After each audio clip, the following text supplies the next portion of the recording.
This is 5 Live Formula One with Jenny Gow. Hello, good afternoon and welcome to our coverage of Free Practice 2 as we bring you all the goings-on here from Abu Dhabi, and we have an hour's practice on the clock. Earlier today, it was Lewis Hamilton who was the fastest in his Mercedes, but Max Verstappen didn't take part in the session because there were 8 driver replacements because of the Free Practice 1 rules, with younger drivers coming in. So he sat out the session and he watched on, and now he will get in the car and see what he can do around this fabulous circuit. The sun just starting to set, as the sun definitely sets on this season. As always, it is the season closing event, and Jack Nicholls should be a good one, if anything, from the last races to go by. Should be interesting, no doubt about that, because especially after free practice with the Mercedes first and second, as you say, we get to see a bit of Verstappen in this second practice session. And can he get involved in the fight? Well, can Verstappen get involved in the fight? Will he be leading the fight and the Mercedes chasing him down? Was that Mercedes pace real? Are things going to change now that the track temperature is dropping? I think we've got a lot of questions, and it didn't seem like it would be a sort of easy Red Bull victory based on free practice 1. And we've got a good battle. Lewis Hamilton still looking for his first win of the season. Last time out, it was George Russell who won in the Mercedes, and he finally got his congratulatory, celebratory hug from the boss, Toto Wolff, who missed of all the races to miss. He missed the last race, so wasn't there for the celebrations as Mercedes got their first 1-2 of the season, and George Russell got his first ever Formula One win. John Watson, former F1 driver, just to remind us, what does it feel like? What did it feel like for you to win in Formula One? Bit too old to remember, Jenny, I'm afraid. Come on, dust off those brain cells. Long time ago. But you've been keeping your brain fit by doing Sudoku or something, surely? Drag it out of me. Say it again, what was the question? What's it like to win a Formula One race, John Watson?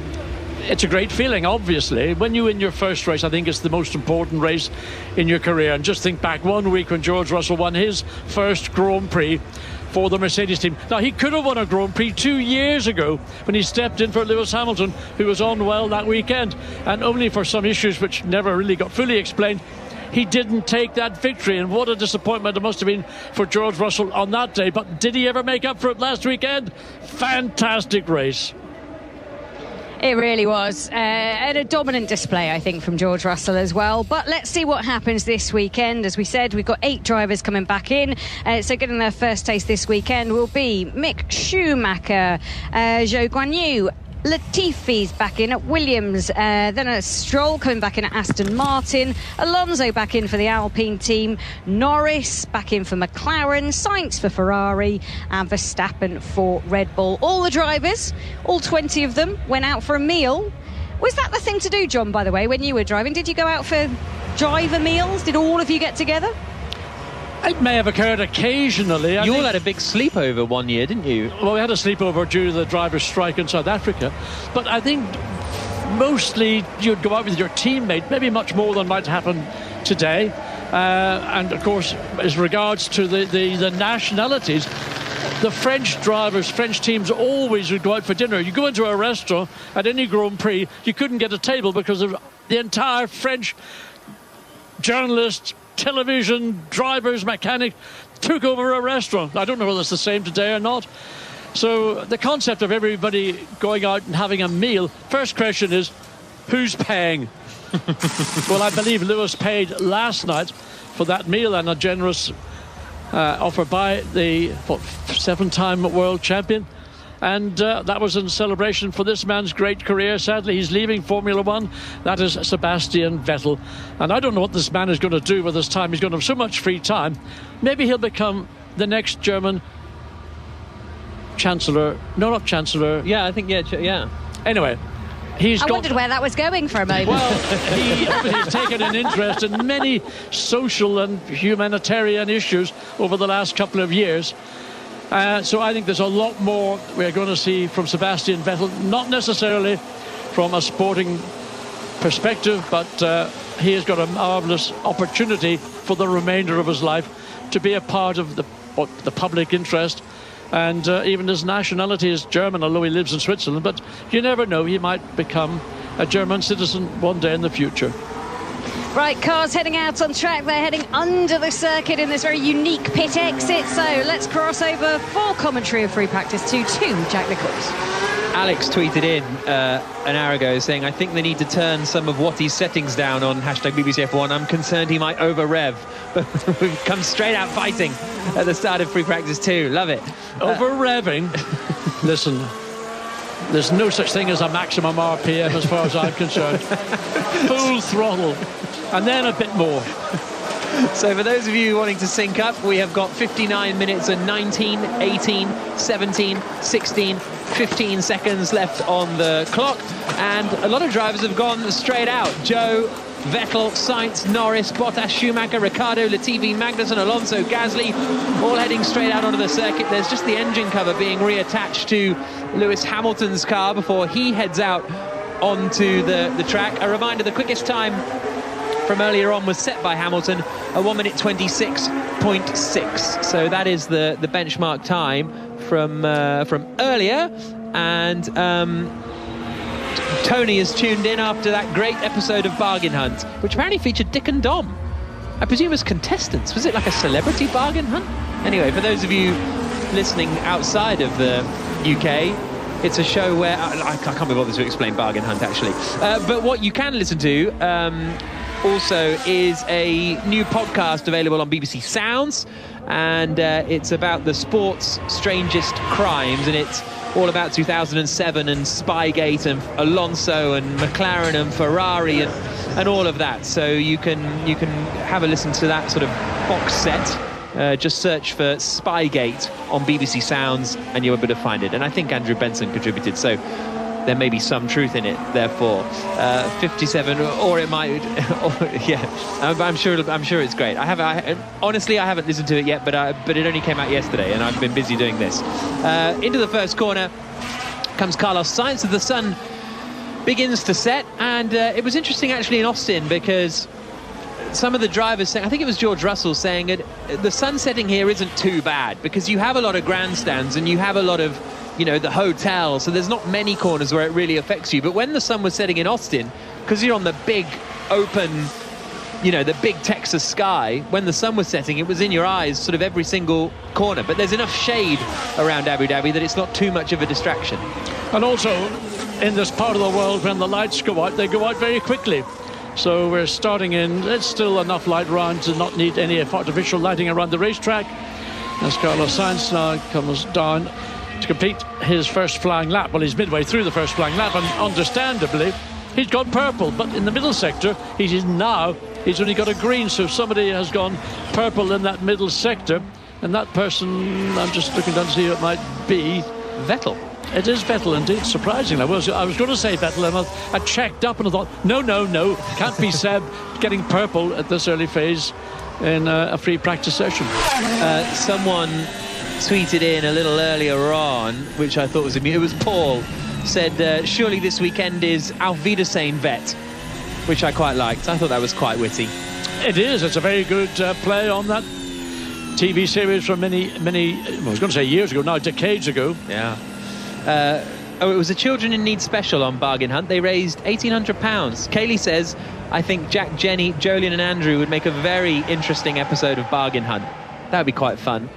Well, if you could explain to our audience what Bargain Hunt is, then maybe we'd agree Basically, with you. They go to auctions and buy things really cheap for like £20 and then hope to sell them for £30. You really did know what it's all about then? Oh yeah, I watched Bargain Hunt a lot. Ah, okay. Too much time on your hands, Jack. That and Homes Under the Hammer. I nearly lost it in 3. Danny Ricciardo coming through turn 3, that flat-out sweep to the right.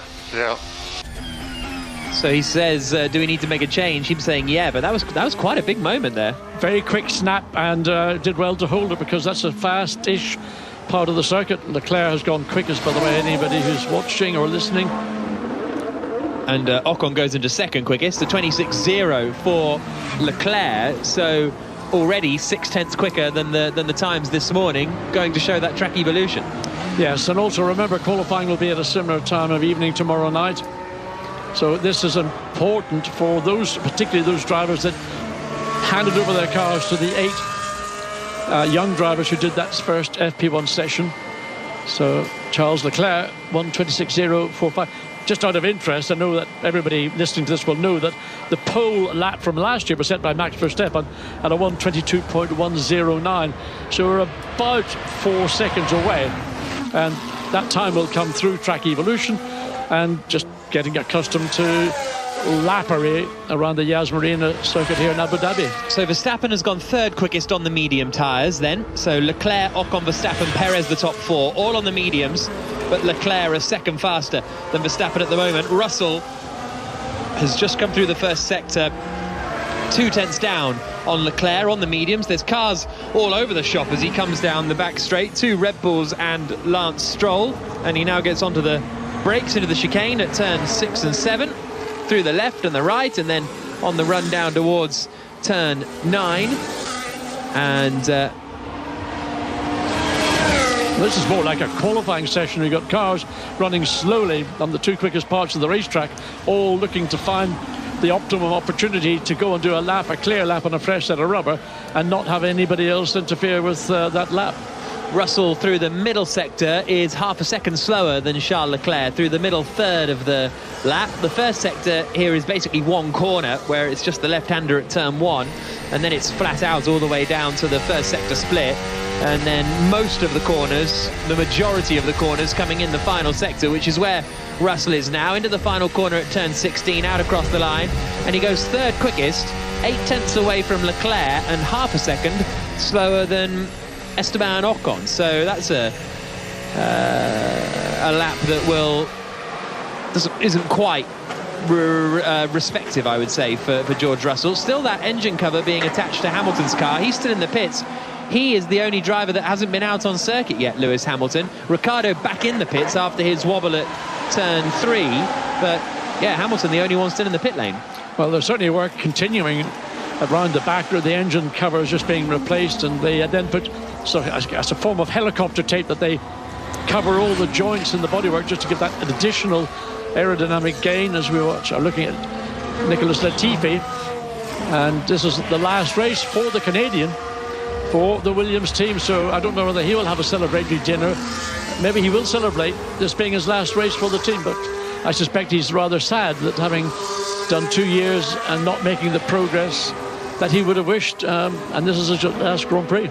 I wonder if he got a little toast or something at the dinner, whether they all did a goodbye to Seb, but also Nicky. I don't know. Popular man in the paddock. Yeah, I mean, he's a genuinely nice guy, and maybe it was a tough ask to come into a team that's still trying to reconstruct itself, to find itself in a position to return to the heady days when they were winning races and world championships.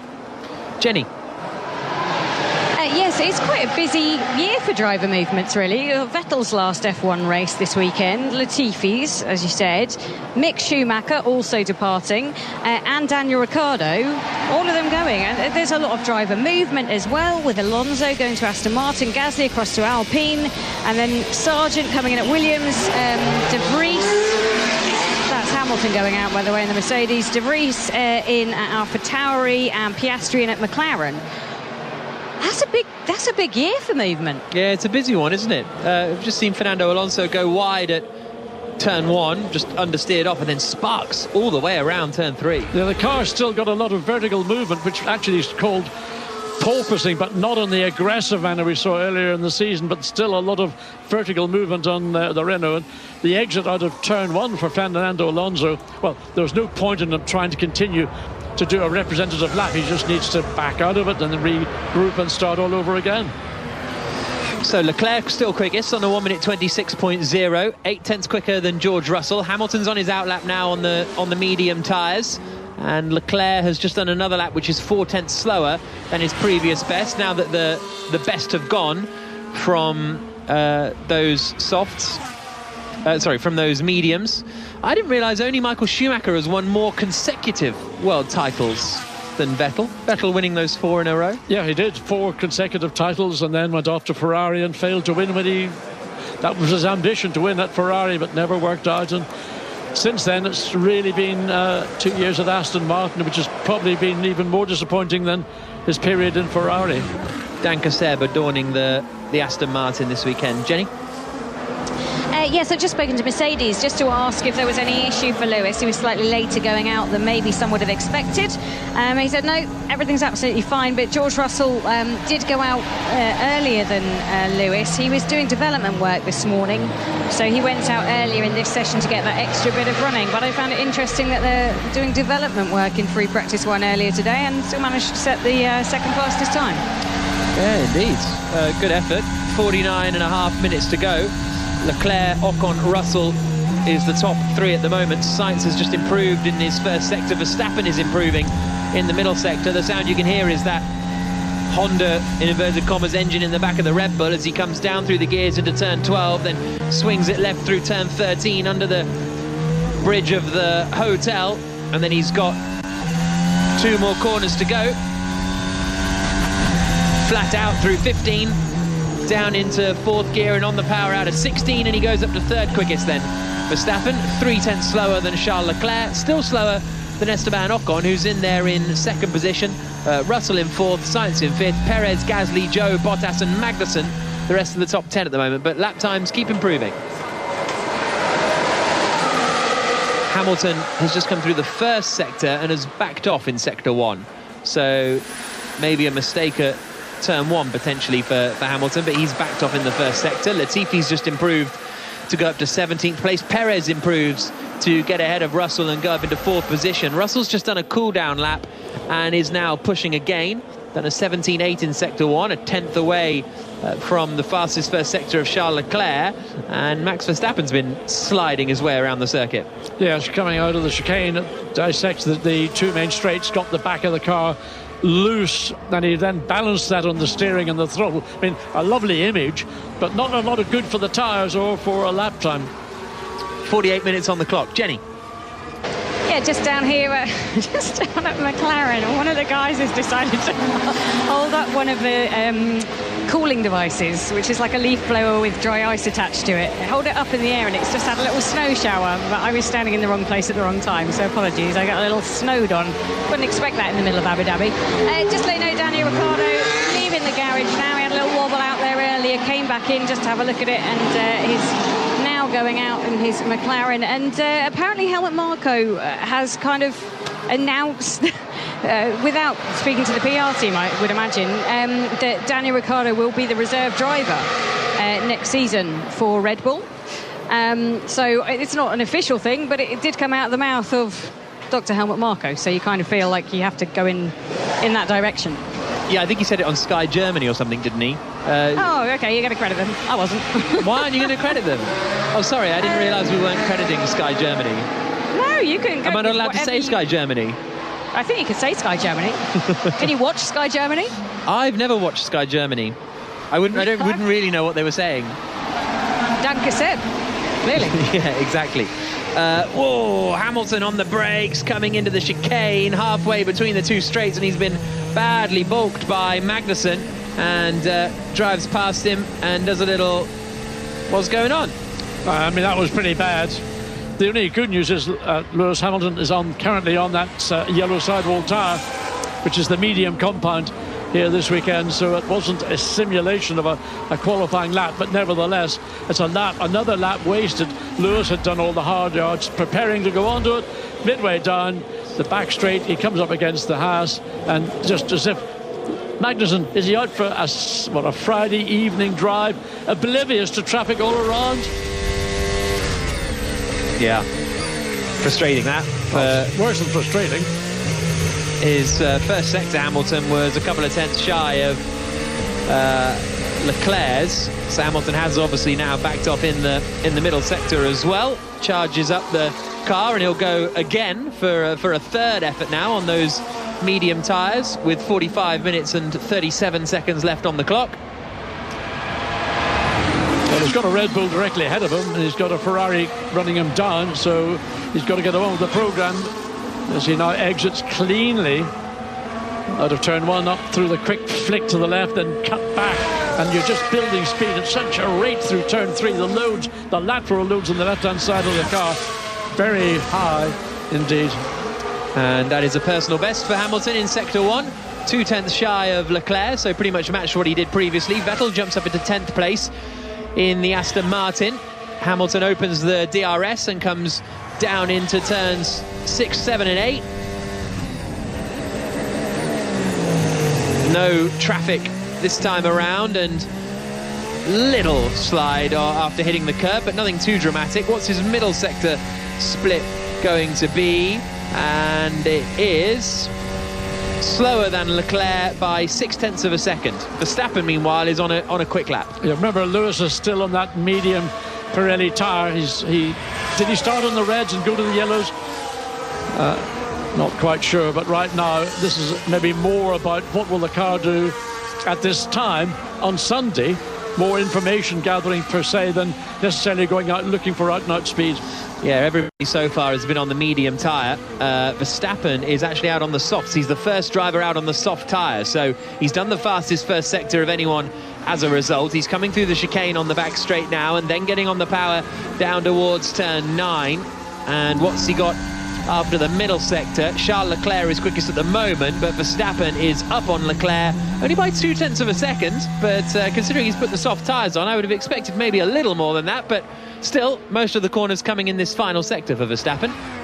Well, remember, Max Verstappen didn't run FP1. His car was driven by Liam Lawson. So Verstappen is effectively trying to do 2 sessions in the space of 1. So he's having to shortcut the time he wants to get onto that soft red sidewall tyre, quick through turn 15, and looks to see how much more time he can pick up before he comes across start-finish line. So he's 0.6 quicker in the end, Verstappen, a 1 minute 25.449, 0.6 faster than Charles Leclerc, but the first driver to have done a lap on the soft tyres. 0.6 quicker than Leclerc, 0.9 quicker than Ocon, 0.9 quicker than Sainz, 1.1 ahead of Russell, 1.2 ahead of Perez, 1.3 ahead of Hamilton. But again, first driver out on the soft tyres. And he picked up time in each of the 3 sectors. My brake pedal is very bad. Understood, Max. Brake pedal is very bad. So not sure if that means it's long or if it's not responsive, or who knows. Yeah, but you need to understand this. When you say bad, is that slightly bad, medium bad, or diabolical? But that's a conversation that will then be taking place once the car is pushed back into the Railboot garage, and the team can get to work at as they currently are doing on his teammate's car. But Sergio Perez, 1.2 seconds at this point. Now, both maybe on different particular strategies or different runs, and I would expect Perez's time to quickly reduce that 1.2 second disadvantage. Jamie said, powered through the whole of Spygate series while at work yesterday. Fantastic listen. Was a bit nervous when I heard Pete Tong was hosting it, but he was brilliant. So there we go. If you needed any more convincing to listen to the Spygate series, Jamie has just provided it. George Russell is improving on this lap. He's still on the medium tyres that he's been on for 7 laps now, so they're quite old, these mediums, but he is finding time. A couple of tenths adrift in sector 1 of Verstappen, and also quite a few drift in the middle sector. But as I say, he's on old mediums. He might get up into 3rd place here ahead of Ocon. Comes across the line, and he does. 8 tenths away from Verstappen, and a couple of tenths adrift of Charles Leclerc there for George Russell. So decent lap. A good lap, I would say, bearing in mind the amount of mileage that set of tyres has done. So he got green, green, green in all 3 sectors. There it is. George Russell now, he's backed off. He's done the lap he wanted to do, and he will make his way back. Maybe he wants to go again, or maybe decided now it's time to come into the pits. 41 minutes and 8 seconds on the clock. Hamilton, meanwhile, that last lap was a cool-down lap, and this lap as well appears to be going slowly, so maybe a double cool-down. We'll have to check the floor. I think it had some nasty hits on the curve. Okay, understood. Which corner? Exit of 5 and exit of 9. Copy that. Exit of 5 is one of the slowest corners on the circuit. Strange that it will be making noises in a slow corner. 9, I can understand. That's the banked corner, the revised bank corner at the end of the 2nd straight. Yep, so that was Mick Schumacher on the radio. He's now back in the pits, and the team will check the car over with 40 minutes and 20 seconds to go. Hamilton and Russell staying out there. Onto the circuit is Daniel Ricciardo, and he's still on a set of the medium tyres. He improved on that last lap. In fact, he's just come across the line to go 8th fastest. 1.5 seconds back from Verstappen on the mediums. And actually, while we're here, we've had a lot of chat about Daniel Ricciardo over the year and last year. And broadly speaking, my position is that it doesn't make any sense that he's this far off the pace of Norris. And some weekends he's, there or thereabouts. And I really rate Daniel Ricciardo as a driver, and I don't think that's... my opinion sort of hasn't changed, because whatever's going on at McLaren is just weird. For 2 years, I can't work it out. Look, I was a McLaren driver, and I had difficulties in 1980, but those were issues which are more about writing a biography, an autobiography, than trying to explain it. There isn't enough time in the broadcast to go into it all. But I don't know why McLaren haven't been able to give, on a consistent level, a competitive car for Danny Ricciardo to drive with his particular driving style. Lando Norris has never raced a Formula One car except a McLaren, so he doesn't know what a good car or a bad car feels like. He's told, this is the car, drive it as quickly as you can. And he doesn't question it, and he does it successfully. How much did you... Because I guess for you would in different cars just all the time, and especially and not but racing drivers of that era as well. It was a very different thing than being in your spec GP Formula 2 car and then into a McLaren, and that's all you drive. How many? Yeah, I guess that's my question. Well, what was the question? Well, my question was actually, you must have got used to driving different cars sort of all of the time, maybe even from one weekend to the other quite often, when you're sort of coming up and starting in F1. And, because even in your early years before McLaren, you'd driven for Penske and for like a one-off race for Lotus, and there was someone else in there as well, wasn't there? I mean, I drove in my early part of my career for a private entry, a Hexagon Brabham, then for John Surtees, then Roger Penske, then back to Brabham and the factory Brabham team, and then for 1979 until the conclusion of my career in 83 with the McLaren team. And in 79 and 80, the car hadn't progressed at the level of the ground effect technology that, let's say, Williams did, or Brabham did, or Ligier, or other teams.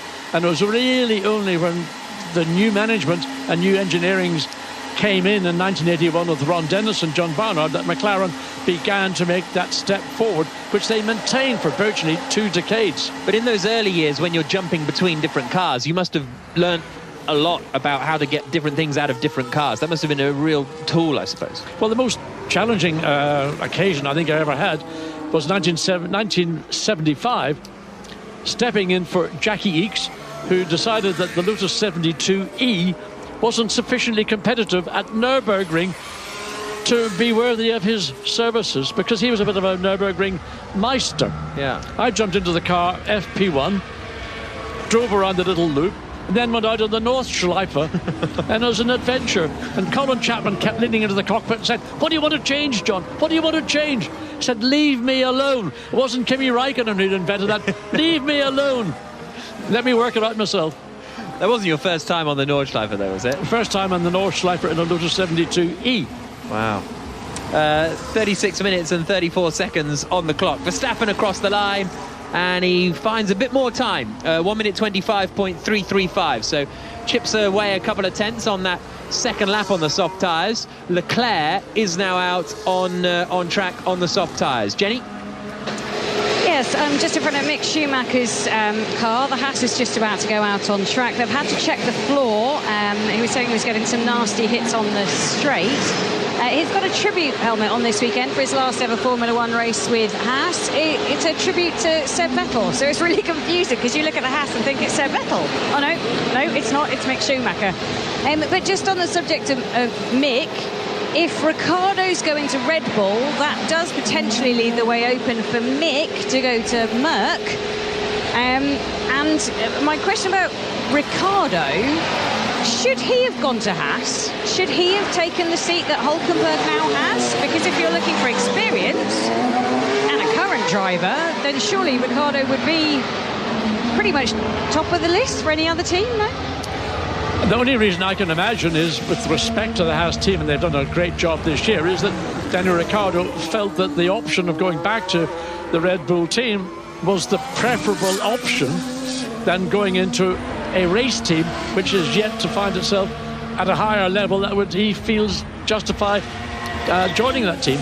So I think it's been a very rational judgment by Daniel Ricciardo, and probably a very good decision, albeit from Dr. Helmut Marko, who spilt the beans before there's any formal announcement from the team, an official announcement. So we're assuming that that comment by Marko stands as the official team acknowledgement that Ricciardo is returning as the third driver. And I think also it creates a big future potential for Ricciardo if he's going back to the team, and I'm not saying to take over from Perez or anything like that, but just as a Red Bull athlete and the effort that Red Bull put into so many motorsport series and the amount of different opportunities that come from that, I think it's a really good place to be. You look at someone like Travis Pastrana, who not a Red Bull athlete anymore but was a Red Bull athlete, and he'd be doing all sorts. He's doing the Crandon World Cup, and then suddenly he's doing, which is like a sort of off-road stock car racing thing, and then suddenly he's doing motocross stuff and hard enduro stuff and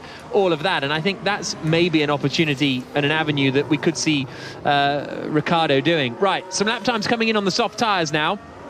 Perez improved on his softs. He's half a second away from Verstappen, but Leclerc comes across the line now, and he's 0.2 away from Verstappen. So Verstappen quickest, Leclerc 0.2 slower. Here's Ricciardo's radio. What's this patch in our grid box? Yeah, there's a slippery patch. Yes, we think there is a slippery patch in the grid box. We are speaking to the FIA to see if anything can be done. It's really bad. Yeah, I think that's what caught me out before.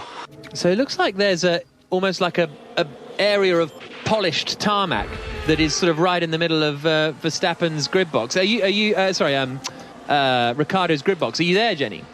I am, funnily enough. I was just walking up there, and you're absolutely right. So there's must be about 3 meters by 4 meters, and it's directly as you come into the McLaren pit box, and it's very much a different surface. So it's all concrete down here, but then you get to this bit, and it's kind of like a surface has been replaced, and it's got a top on it, which has been painted, I think, whereas the rest of it is just concrete. So the FIA are just looking at it now. Joe Bauer, who's head of technical, is just to my left. He's calling one of the other FIA guys down to have a look as well. But he's absolutely right. It's a totally different surface to the rest of the entire pit lane. And it is slippy, and I mean, I don't know what they can do about it. They'll have to maybe ground it down overnight, but the FIA are clearly looking at it and will decide what to do.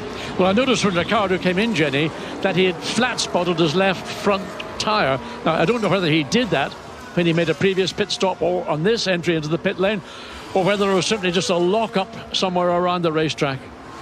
32 minutes to go. So the order is Verstappen quickest, a quarter of a second ahead of Leclerc, half a second to Perez in third, 0.7 to Ocon in fourth, 0.8 to Sainz in fifth position. But we are now going to get a Russell lap. He's just coming through the final sequence of corners. There's an awful lot of traffic in the final couple of corners, which I think Gasly just got caught out by, going 1.5 seconds slower than Verstappen in the final third of the lap alone. But here comes Russell now into turn 16, and then he will get on his way, and we'll see what pace Mercedes have in these kind of qualifying simulations that we're getting into now. Nicholas Latifi in 15th comes across the line, doesn't improve, goes 0.2 slower than he managed previously. So the order at the moment: Verstappen, Leclerc, Perez, Ocon, Sainz and Bottas. So Ocon still in there doing an all right effort, actually. But Russell is starting his lap now.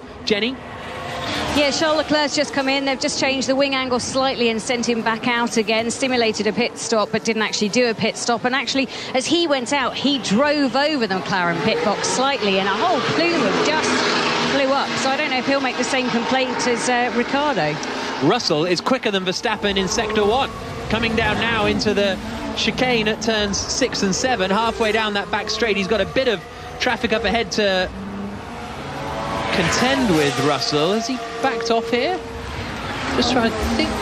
He's coming on the power. We'll see him through the middle sector. It looks like he's backed off to me, but he's coming through the middle sector split now, and yeah, for some reason he's backed off at the chicane, so he's 5 seconds off at the middle sector. Didn't see any noticeable error from Russell or traffic or anything. Well, he must have felt there was something on this lap which he wasn't going to be able to consolidate in that middle sector, so he's decided against continuing on, just backs out of it. That's where the 5-second plus time differential has come from.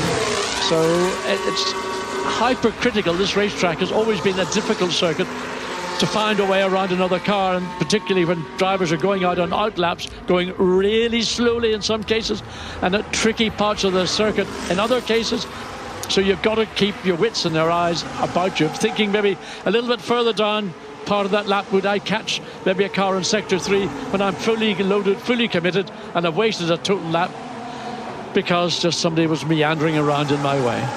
Verstappen's in the pits, Jenny. Yes, he is, and they're working quite hard on the suspension, front suspension at the moment. So there's a mechanic on each wheel just really holding it down as they try and get into the pedal box, as they try and balance up the car to make it a little bit more comfortable for Max Verstappen. So let's see how long he takes to get into the feel of this car. Remember, he missed free practice 1. Russell's going again, and he's set the fastest first sector of anybody. We're just getting a replay of him down at turn... Oh, he had a big slide. And both through the middle of the corner and on the exit down at turn 5. Yeah, he's on the red soft tyre, but the back of the car got away and he had to juggle that balance again, throttle and steering, just making sure not too much throttle, not too much steering input to keep the car pointing directly. Got a purple in sector 1, so he is continuing on whatever was his issue into coming up to the conclusion of sector 2 shortly. Purple sector 1, Jack. Well, it's not purple anymore because Hamilton has just done purple in sector 1. 2 tenths up on Verstappen through the first sector. Russell is pretty much matching Verstappen after the middle sector. Plenty of traffic in these sort of right-handers that lead up to the hotel. A big snap for Russell again as he comes underneath through the right-hander of turn 13.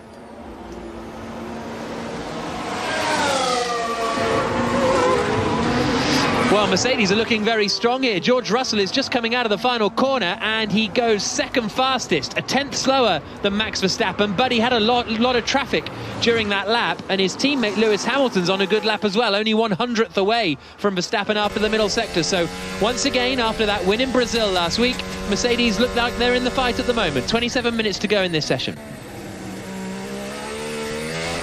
There was a lot of traffic, wasn't there, for Russell in that last sector. Felt like it could have distracted him a little bit. Hamilton is coming into the final 2 corners now. Right-hander at turn 15, then onto the brakes from 7th gear down to 3rd. He has a little bit of turning oversteer as well, and he goes 4th, quickest in the end. Half a second, lost half a second in that final sector, Hamilton. A lot of time to lose when you consider what Russell had to contend with. There was like 4 or 5 cars between turns 12 and coming through turn 16, and he managed still to do a sufficiently quick time to give him that provisional second quickest time. And in fact, Lewis, I don't know what happened to Lewis, but he seemed to lose the best part of just under 0.3 of a second between the middle of sector 2 and concluding the lap out of turn 16. Yeah, it didn't look like there was too much drama in it. So Verstappen is quickest. Everyone's done a run on the soft tyre now.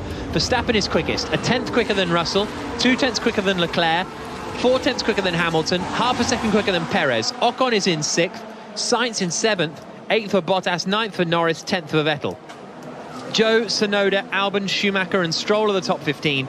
Ricciardo, Gasly, Latifi, Alonso and Magnussen the 20 drivers. So tell a lie, Alonso hasn't done a lap yet on the soft tyre, so he's doing it now. So I'll update you when he ends up in there. Sainz has just had some traffic. I think that was from Schumacher in the Haas. Oh my god. He didn't get out of the way. He didn't get out of the way, says Sainz. No, and I can understand Carlos Sainz is thoroughly upset because he's on a set of that softball tyre. He doesn't want to waste the best of the tyre. And again, look at the traffic coming through these 13 and 14. No problemo, as long as it's not there tomorrow.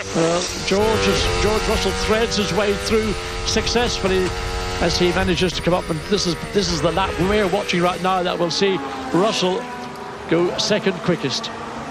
Fernando Alonso is coming into the final sector now. His final race, of course, for the Alpine team, as he comes underneath the hotel, then flicks it left and gets on the power again, right up to the barriers on the exit. He's pushing here, is Alonso. We'll see where this slots him. His teammate Esteban Ocon is currently 6th quickest. Alonso goes slightly slower than Ocon. Well, almost identical lap times, to be honest. They're separated by 0.005 of a second. So Ocon and Alonso 6th and 7th. Strong run for Alpine. Yellow flag in the middle sector, but it's gone immediately, so someone may be just skipping the chicane. But yeah, reasonable pace there for Alpine, who've done a good job. I think they've had a good year, Alpine, broadly speaking. Reliability's been bad, but the pace has been impressive at times. I think that Alpine have found performance. They've just got to get then all the other elements to go with that performance. And right now, the pace that we're seeing from Ocon and Alonso has got to be a big worry for the McLaren team, because they're the team that are fighting over 4th place in the Constructors' Championship. As we watch Sebastian Vettel just about trash a set of red sidewall Pirellis as he breaks down into the chicane. Oh, a big lock-up, and well, that's not an ideal way to start another flying lap on a set of the precious red sidewall tyres. No, absolutely not. His teammate Lance Stroll jumps up into 13th place. Verstappen quickest, though. Jenny? Yeah, on Alpine, they're on 167 points at the moment. McLaren have slipped back to 148, so a 19-point gap is a big one to try and turn around in that Constructors' Championship fight. Seems almost impossible, but Lando Norris yesterday said, well, they will go for it as ever and see what they can get through the weekend. But, you know, we talk about, like, the fact that Red Bull have done a good job this year. They really have, but the fight for Mercedes never came and Ferrari's faltered. I feel it's almost similar with Alpine. They've done a decent enough job, and they're certainly rejuvenated from other years when they've been competing. It looks like and feels like a different organisation now. However, they've had so many reliability issues, and McLaren have had issues as well. So it's kind of like, it doesn't feel like either of them have won it. It feels like one of them has lost it, if that makes sense. Yeah, I know what you mean. Well, I think the weakness McLaren has had is not having two drivers scoring consistently. Norris has done an excellent job in scoring the points, the bulk of the points for the team. But Danny Ricciardo, and I regret saying this, has been unable to match his younger teammate. And had both drivers been able to score at the level one would have assumed they would have done, they'd have been comfortably in 4th place in the Manufacturers' Championship. Ricciardo has just done a good lap to go up into 9th place, pretty much matching the Alpines. So Ocon 7th, Alonso 8th, Ricciardo 9th, Norris in 11th position. Max Verstappen is coming through Sector 1 after being back into the pits, and he's over a 10th up on his personal best in Sector 1. Gets it into the apex very nicely. Bit of a slide on the power on the exit of Turn 5, but nothing too dramatic. And Verstappen is looking to chip away at his advantage a little more, but he's currently half a second ahead of Sergio Perez, and Carlos Sainz has done another lap, improved, but still 0.3 away from Charles Leclerc. But Verstappen driving very nice and calm and smooth as he comes through the chicane at turns 6 and 7 and 8. When he's driving as he is doing right now, it is virtually, I would say, a sublime. Just watching everything is the inputs into the steering, the way he picks up the throttle, the way he can balance the car, because he likes a car that's very, what I'd call a nosy car, really drives in the front end rather than on the middle or the back. He just guides the car through all these 16 corners and just has momentum through the entirety. And gone purple in that middle sector. It's going to be a quicker lap, I think, for Verstappen. Here he comes into the final corner, the right-hander at turn 16, on the power again and across the line, and he does improve, finds a couple of tenths of a second. Didn't improve in the final sector as those soft Pirellis go away a little, but still, Verstappen improves now to be over 0.3 clear of the rest of the field. Russell in second, Leclerc in third. Hamilton's improving. Here he comes through the final sector, and he's finding much more time in this final sector. Comes across the line now, remains in 4th place, but a lot better in the final sector compared to what he managed previously. In fact, he's only a tenth slower than Verstappen in the final sector, whereas if you recall on that previous lap, he lost half a second in that final sector alone. Verstappen, as you say, likes a nosy car, but never looks like he's driving a nosy car, you know, because it's just so, he's never really fighting it. It's so smooth. Some people like a car that's got a lot of performance on the front, and they drive that car up. It's the way you load the front suspension and you get the nose and the tyre, the front of the car working. Other drivers prefer the confidence of where the aerodynamic, let's just say the centre of pressure of the aerodynamics is further back in the car, so they like to lean on the rear of the car, which gives you confidence. If you're a driver who relies on confidence, then you want a car that steers from the rear. If you're someone like Max Verstappen, who probably doesn't give it a second thought, give me the maximum performance out of the car from your wind tunnel testing and your modelling in the wind tunnel. I'll drive that car, which is what Max Verstappen does. 20 minutes on the clock in the second free practice session ahead of the Abu Dhabi Grand Prix. Jenny Gow, myself, Jack Nicholls, and the 5-time Grand Prix winner John Watson with you for the coverage for these next 20 minutes. As I say, Hamilton improved, Russell's in the pits, Leclerc's in the pits, Verstappen is out on circuit. He's on a cool down, but we'll see whether it's going to be an in lap. Everybody else is coming into the pit lane. What does Verstappen do? Into the final two right-handers, and he stays out. So maybe another push lapping coming from Verstappen. Jenny. Yeah, I think they're just about to bring Sergio Perez in, actually, because the team No, are ready I lied. to go to Verstappen's coming to the pits. Yeah, I lied. Keeping me on my toes. Yeah. I could have got run over if I was listening to what you were saying then, but luckily I didn't. Yes, Verstappen is now in the pits. So his helmet is awesome. It's like gold. Really, really gold. I know he's gone with that since he won the championship, but it's pretty cool. And talk about cool ways of doing the championship this year. Sebastian Vettel, we obviously know it's his last race weekend this weekend. He's had a very successful time, a 4-time world champion. Jack Nicholls, do you know how he is choosing to say goodbye to his friends in the paddock? How Vettel is going to say goodbye to his friends in the paddock? Just saying cheerio?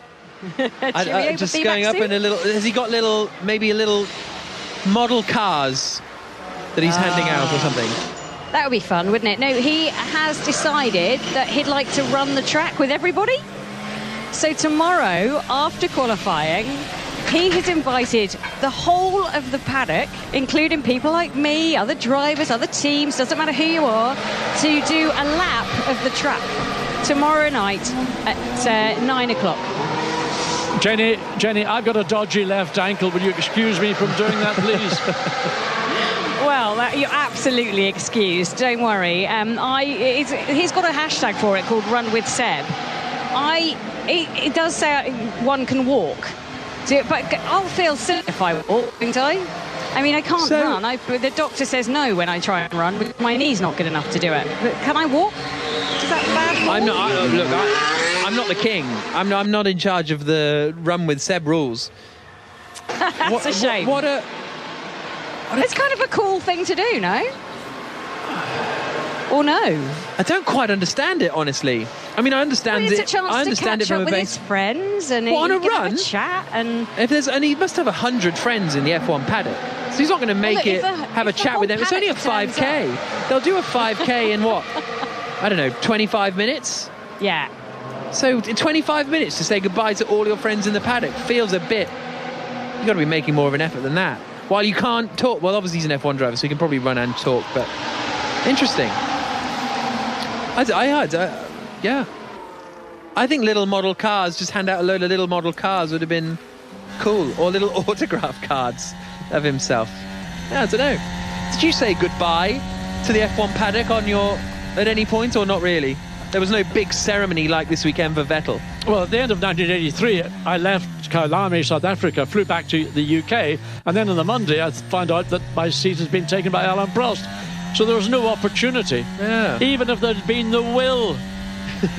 And I have to say I doubt it. Because McLaren only looked forward at that time. Yeah. They could afford to look forward. Yeah, absolutely. 16 minutes and 15 seconds to go. Russell's gone out on the medium tyre to start his long run. Leclerc's gone out on the medium tyre as well. Sainz has gone out on the softs at Ferrari. The sound you can hear is Tsunoda coming through the... He's out on the hard tyres, I think. Yeah, Tsunoda and Albon are the two drivers, and Bottas, my apologies, who have gone out on the hard compound of tyre for these longer runs in the second half of the session. We did have a question, which I'm going to ask now. Simon Baker says it's a quick question, but it doesn't feel like it's going to be a quick answer. What was the difference in driving technique between a ground effect car like the McLaren from 81 and the Brabham fan car that you drove in Sweden in 1978? Did the fan car require different techniques?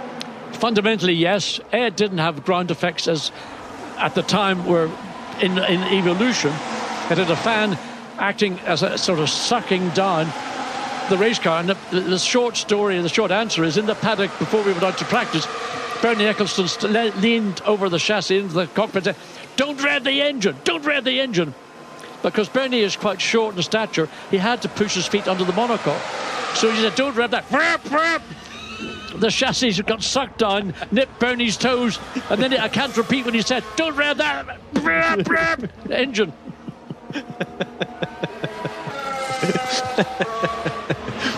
So 14 minutes and 45 seconds on the clock. That's great stuff. And Verstappen quickest. I'll give you the full order now. Alonso's done his lap time. Verstappen quickest, Russell second, Leclerc third, Hamilton fourth, Perez fifth. Sainz, Ocon, Alonso, Ricciardo and Bottas are the top 10. Norris, Vettel, Joe, Stroll, Tsunoda the top 15. Albon 16th. The two Haas cars, Schumacher and Magnussen, 17th and 18th. Gasly in 19th place. His quickest lap came on the medium tyre though, so not quite sure what's been going on with Gasly in this session. He's on the softs now, but hasn't improved. Massive at the moment. That's George Russell on the radio. Alonso's gone out on the soft tyres. Ocon's on the medium. So quite a lot of teams splitting their run plans at the moment. Haven't seen Hamilton go out on circuit, whether he'll go out on the softs or the mediums, but a fairly abrasive track surface in Abu Dhabi, made the same as Bahrain, same asphalt from a quarry mine. Yeah, in Shropshire. I've got a scale of 1 to 5 in terms of asphalt grip coming from Pirelli. They say it's around about a 2, so it's got an abrasive component, but it's not as abrasive as other circuits on the calendar. But drivers are opting now to run on the medium, the yellow sidewall tire. This is more work for Sunday rather than for tomorrow evening, because tomorrow evening in qualifying it's all about red to get the maximum performance out of your package. Yeah, I think that we won't see any more improvements this session unless Pierre Gasly does something. What's he just done? It looks like he's on a long run, so he must have just abandoned his soft tyre run for some reason. Less than 13 minutes to go. Jenny Gao. Yeah, I just wonder if Lewis Hamilton was having some DRS issues when he was out on track. I don't know that for sure. I'll try and find out from the team. They're unlikely to tell me, in all honesty. But they are fiddling around with the rear wing. He's in the garage and the mechanics are kind of poring over it. Peter Bonington is also looking at what's going on. I think they're probably quite keen to get Hamilton back out again, but at the moment there's still work being done to that rear wing, although they are starting to get the tyres out and ready. So 2 tyres heading towards Hamilton's car. I will try and work out which ones they are. They've still got the little tyre blankets on them that they're threatening to get rid of, and the drivers don't want them to go. What is it going to be? It looks like a yellow banded. I'm not 100% sure. They're not lifting off the tyre blanket enough for me to check. Well, just go lift it off yourself. Oh yeah, yellow mediums. Okay. I'm not going in that garage and touching the car or the tyre blankets, just as a, by the way, but thanks. But that's interesting, both Mercedes going out on the mediums, because Red Bull split their strategy with Leclerc on the mediums and Sainz on the softs. Alpine have done the same. Haven't seen yet what Red Bull are going to be getting up to, because they haven't left the pits. Verstappen's just left the pits now, so he's on a set of mediums, and Perez is out on mediums too, so it's only Carlos Sainz who is out on the softs, but even then he's just come back into the pit lane. So 11 minutes and 23 seconds on the clock. Leclerc went off at turn 6 on that last lap. Yes, he came down, turned the wheel, and not really very much response. So maybe having been accustomed to the level of grip at the point he was turning in on the previous set of red sidewall tyres, the yellows didn't respect that command from the steering wheel, and he ran wide. In fact, he had to cut across the inside of the turn 6 and 7 and abandon again that particular lap. Leclerc comes out across the line. Hamilton's still in the pits and Ricciardo's still in the pits. Those are the only 2 drivers that are remaining in the pit lane at the moment, with 10 minutes and 45 seconds to go as everybody goes out to do their long runs. We'll be seeing Hamilton out sooner rather than later. Mattia Binotto on the pit wall at Ferrari. A lot of chat this week, John, about Fred Vasseur maybe coming in and all those rumours, and reported by Gazzetta dello Sport in Italy. It feels like to me it feels like a changing of the manager at Ferrari is only going to work if they have, I don't know, not ultimate power, but sort of they need to, root and branch change, or whatever phrase you want to use, in the way that Jean Todt in the 90s came in and just changed the whole place around. He wasn't just a different, figurehead. He seemed to change the whole company, or the whole race team anyway. Well, Jean Todt brought in Michael Schumacher, brought in Ross Brown, and brought in Rory Byrne. So his support team, both technical and from a driving perspective, was just, went on to win 5 unchallenged world championships. Ferrari is not in that situation. There has been a mention of a couple of people as possible replacements for Matteo Binotto. Personally, I don't think either would do a better job than Binotto, but obviously there's work to be done, that Ferrari are failing to achieve the standard of operations, let's put it that way, that both Mercedes and in particular Red Bull have shown this year. So they need to smarten up their actual act. I don't know what the fundamental problems are, but they are solvable. But I don't think changing a key person is going to be the answer. Just getting a replay of Sainz coming into the pit lane for a practice pit stop. And here's his radio. Yeah, check the mechanic is okay, yeah? He had the handle with the tire, I think. Everybody's okay? All okay? Sainz just checking, because the mechanic had his hand still on the front right tyre as Sainz pulled away, just as we're talking about operations at Ferrari. What did you make of it when you look in the pit lane in Brazil qualifying and Leclerc's on the intermediates and everybody else is on the dries? It's just it's wild, isn't it? Well, there's an expression that everybody's out of step except our Willie. If the majority of the runners are running on one set of tyres, the red sidewall, why would you want to go out in a different? I mean, that's the illogical rationale, if you call it. That's not a contradiction in terms. I just don't understand some of the decisions that we have seen from Ferrari. Remember, they're not just making the decisions from the pit wall. There's a team of people back at Maranello who are working in conjunction with the pit wall. So how they can get those decisions, let's say, or arrive at those decisions, well, those are the things that need to be thought through and corrected, because they're losing points. They're bleeding points away to their competitors. Yeah, absolutely. Verstappen coming through the middle sector now. Hamilton's still in the... he's just done an outlap now on those medium tyres. So, and Sainz has gone back out on the mediums, by the way, also. So I think that is suggesting that the mediums is going to be what everybody wants to start on for the Grand Prix tomorrow, rather on Sunday, you would suggest, because there's not a lot of long running going on the soft tyres at the moment. Daniel Ricciardo still the only driver in the pits, done 11 laps, so less than half of a lot of the drivers out there, like Carlos Sainz, who's done 24 laps, and Albon, who's done 22. So with less than 7 minutes to go, it does look as though the medium is going to be the tyre of choice at the moment. Verstappen up through turns 1, 2 and 3. A reminder, he's quickest, 3 tenths ahead of George Russell, who's second quickest, 4 tenths ahead of Leclerc, 6 tenths ahead of Hamilton, 7 tenths ahead of Perez. News on Hamilton, Jenny Gao. Yeah, so I found out what they were doing with the wing. It was they changed the rear wing flap for more downforce. So obviously Lewis Hamilton not 100% happy with that car at the moment. So that's what they've been doing. Okay, makes sense. It only makes sense if the wing change gives added performance. If it ends up having more drag and offsetting any potential lap time gain, then you have to rethink what you've chosen to do. 6 minutes and 5 seconds on the clock. As I say, Ricciardo in the pits. Gasly's come back into the pits now, and he did do that 14-lap run on the soft tyres, and he's just left the pit lane again now on the medium. So he's going to run the opposite tyre for now. And still Ocon and Alonso, still the only two drivers who are, or the only team I should say, who are sticking with this medium and soft split.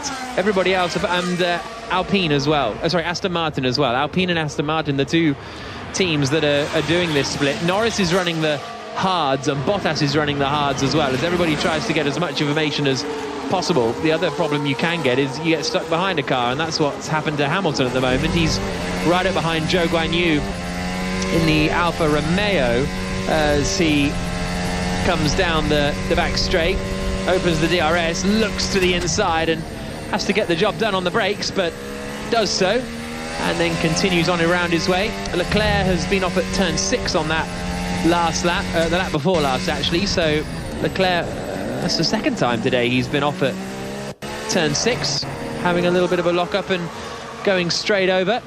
But it's quite a big field spread from Verstappen down to Sainz, 0.8 of a second, separating those top 6 on the quick qualifying runs, which is bigger than I would have expected and bigger than we've seen. We've seen so many sort of less than 1/10 of a second splits this year.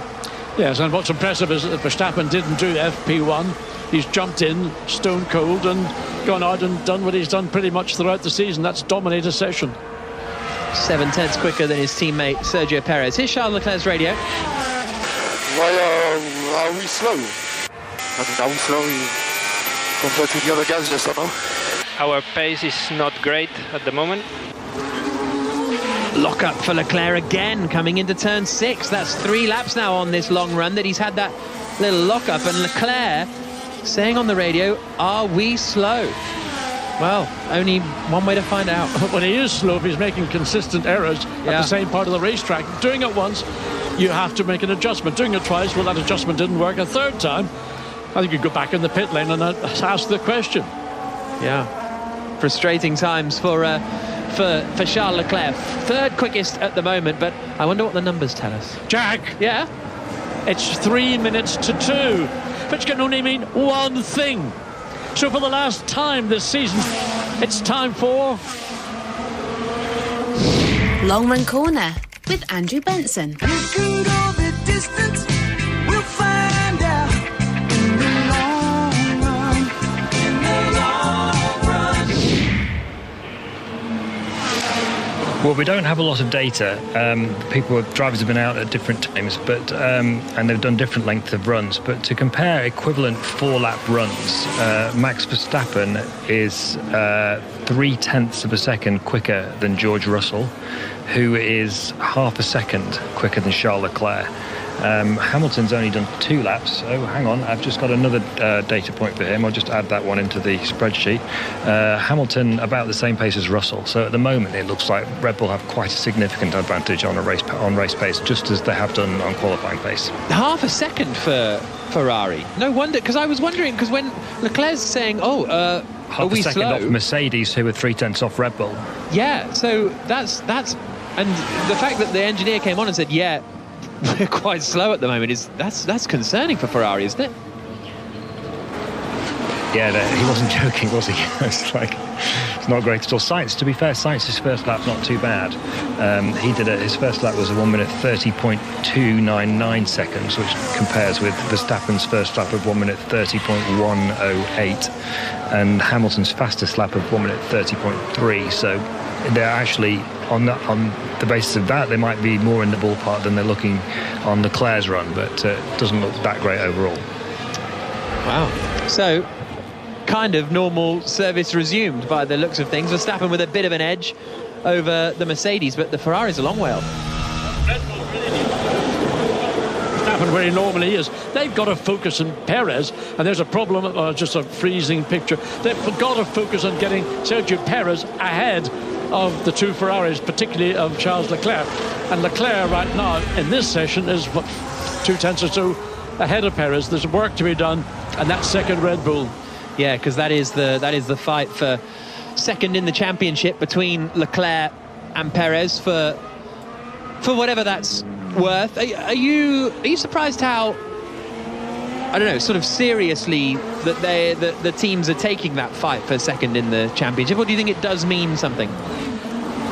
I think it means a lot to a team to have both drivers first and second in the Drivers' Championship. It doesn't represent any financial gain to the team, but it's an important, if you want to call it, marketing tool to be able to go to a sponsor, for example, and say, well, we have got the first and second drivers in the World Championship. We are the team that you should be investing in. And I assume that's the part of the benefit that a team would derive. Where did you finish in 1982 in the championship? Well, it was the same number of points as Didier Pironi, but Didier had won, I think, 3 races to my 2. So he was then, by the FIA as would be the case of Leclerc and Perez. So I ended up equal on points, but ended up classified third, and Pironi ended up second. And would you rather have been? Does it matter to you that you're not second, or it doesn't matter because you weren't the champion? Second or third is irrelevant. I'd rather have been first. Yeah, exactly. Except for an unbelievable performing Tyrrell with Michele Alboreto in Las Vegas in 1982. I don't know where that performance came from. I should have been the world champion that year, not Keke Rosberg. Checkered flag is out. Jenny Gao. Yeah, just a quick update on Ricciardo. He's only done 12 laps. He's just headed back out on circuit, but the team have been managing a small oil leak on his car. So, as I said, 12 laps compared to others who have done, well, nearly 30. Yeah, frustration there for Daniel Ricciardo then, as the checkered flag. He's already taken the checkered flag, actually, as well. So, Max Verstappen ends the session fastest. A 1 minute 25.146, despite missing out on practice earlier on today.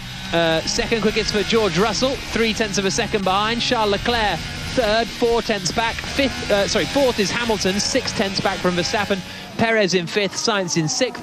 Then it's the two Alpines of Ocon and Alonso ahead of Ricciardo in ninth and Valtteri Bottas completing the top 10 in the Alfa Romeo. Norris, Vettel, Zhou, Stroll and Tsunoda the top 15. And then Albon, Schumacher, Magnussen, Gasly and Latifi, the 20 drivers, Jenny.